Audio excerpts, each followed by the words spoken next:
હવે શબ્દ અલંકારના આપણે બે પ્રકાર અગાઉ સમજી ચૂક્યા છે કે વર્ણાનુપ્રાસ અને શબ્દાનુપ્રાસ. વર્ણાનુપ્રાસ એટલે કે શબ્દનો પહેલો અક્ષર સરખો હોય એટલે કે વર્ણ સરખો હોય, જ્યારે શબ્દાનુપ્રાસમાં શબ્દ કે ઉચ્ચાર સરખો હોય તો એ શબ્દાનુપ્રાસ છે. હવે આંતરપ્રાસ અલંકાર, અહીંયા આ અગત્યની બાબત છે કે આંતર એટલે કે વચ્ચે. આંતર એટલે કે વચ્ચે. હવે એની વ્યાખ્યા જોઈશું આપણે કે પ્રથમ પંક્તિનો અંતિમ શબ્દ અને બીજી પંક્તિનો પ્રથમ શબ્દ વચ્ચે જ્યારે પ્રાસ રચાય ત્યારે આંતરપ્રાસ અલંકાર કહે છે.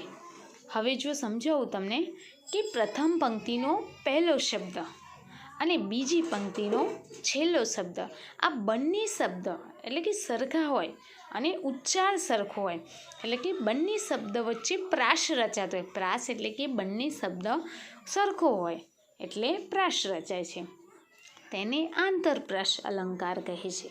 આ આંતરપ્રાસ અલંકારને પ્રાસ સાંકળી પણ કહેવામાં આવે છે. હવે આ પ્રાસ સાંકળી અલંકાર કેમ નામ પડ્યો છે?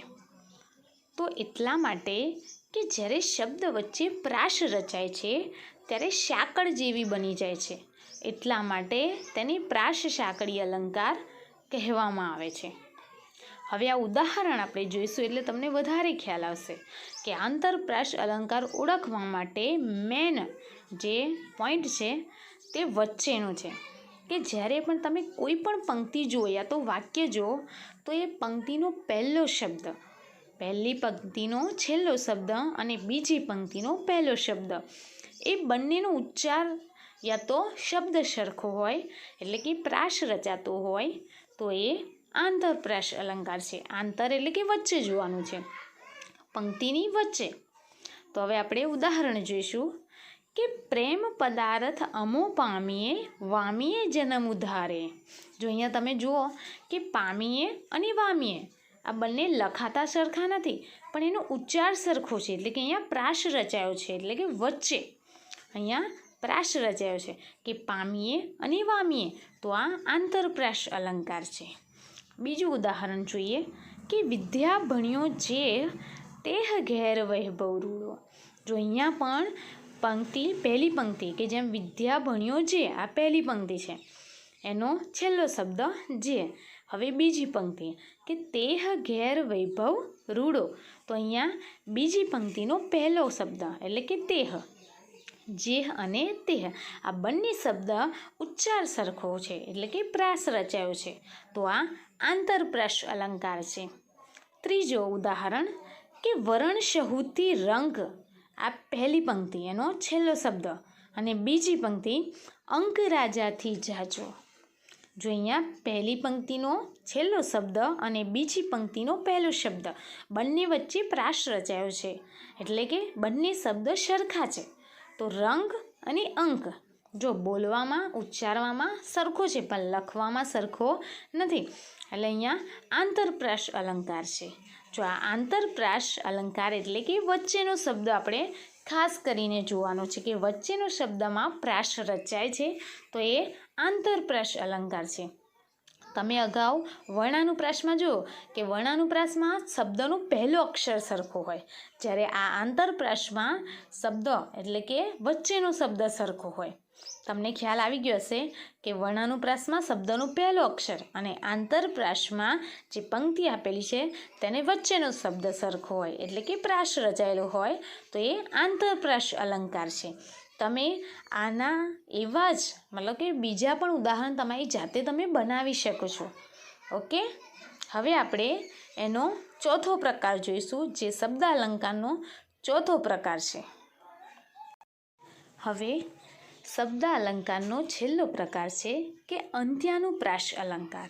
હવે જો અંત્યાનુપ્રાસ અલંકાર એટલે કે અંતનું છેલ્લો શબ્દ હવે જોવાનું છે. આપણે આંતરપ્રાસમાં વચ્ચેનો શબ્દ જોયું, વર્ણાનુપ્રાસમાં પહેલું અક્ષર જોયું અને હવે અંત્યાનુપ્રાસમાં છેલ્લો અક્ષર જોવાનો એટલે કે છેલ્લો શબ્દ જોવાનો છે. હવે તમને આ વધારે વ્યાખ્યાઓ ડિટેલ્સમાં નહીં કહું કેમ કે લાંબુ લચક હશે, ઉદાહરણ લાંબુ હશે તો તમને વધારે ખ્યાલ નહીં આવે, પણ હું તમને મારી રીતથી સમજાવું છું એટલે કે વ્યાખ્યા મેં શોર્ટમાં કરીને હું તમને અહીંયા સમજૂતી આપું છું. તો તમને વધારે ખ્યાલ આવે. અંત્યાનુપ્રાસ અલંકાર એટલે કે છેલ્લો શબ્દ. હવે આપણે એની વ્યાખ્યા જોઈ લઈએ કે પ્રથમ પંક્તિના છેલ્લા શબ્દ અને બીજી પંક્તિના છેલ્લા શબ્દ વચ્ચે પ્રાસ મળે ત્યારે અંત્યાનુપ્રાસ અલંકાર કહે છે. જો હવે આપણે આંતરપ્રાસમાં શું હતું કે વચ્ચેનો શબ્દ હતો, જ્યારે અંત્યાનુપ્રાસમાં છેલ્લો શબ્દ સરખો હોય એટલે કે પ્રાસ રચાયેલો હોય.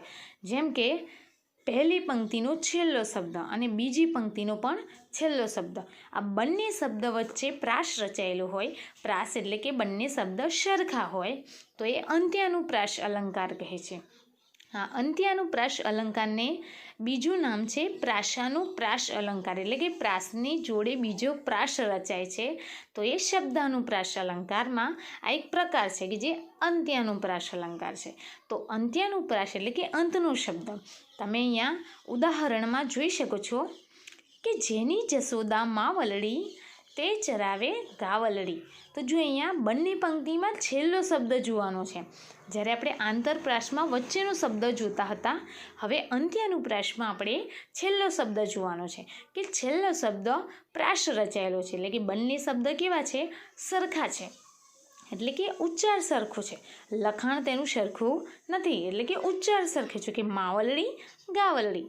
તો તમને અહીંયા બરાબર ખ્યાલ આવી ગયો છે કે આ છેલ્લો શબ્દ સરખો હોય તો એ અંત્યાનુપ્રાસ અલંકાર છે.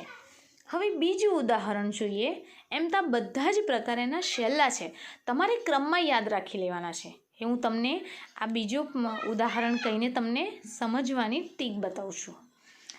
બીજું ઉદાહરણ છે પર્વતના નામે પથ્થરને સમુદ્રના નામે પાણી, ઈર્ષાદના આપણે તો ઈશ્વરના નામે વાણી.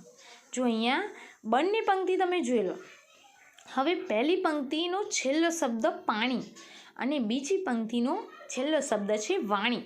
તો અહીંયા પાણી અને વાણી બંને શબ્દમાં પ્રાસ રચાયો છે, એટલે કે બંને શબ્દ સરખા છે, ઉચ્ચાર સરખો છે, તો એ અંત્યાનુપ્રાસ અલંકાર છે. હવે તમારે આ પ્રકારોને જલ્દીથી ઓળખવા હોય તો તમારે ક્રમમાં યાદ રાખી લેવાના. જેમ કે વર્ણાનુપ્રાસમાં શબ્દનો પહેલો અક્ષર સરખો હોય, પછી શબ્દાનુપ્રાસમાં શબ્દ સરખો હોય, આંતરપ્રાસ અલંકારમાં વચ્ચેનો શબ્દ સરખો હોય અને આ અંત્યાનુપ્રાસ અલંકારમાં છેલ્લો શબ્દ સરખો હોય. તો તમને આ વધારે ખ્યાલ આવી જશે.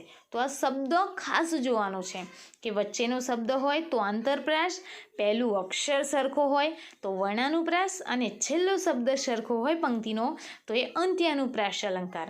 તો તમને આ શબ્દાલંકારના પ્રકારોમાં બરાબર ખ્યાલ આવી ગયો હશે. હું એવી આશા રાખું છું કે એના દ્વારા પણ તમે બીજા ઉદાહરણ પણ જાતે લખી શકો છો. હવે આપણે નેક્સ્ટ વિડીયોમાં આ અર્થાલંકારના પ્રકારો વિશે આપણે જોઈશું. Okay, thank you.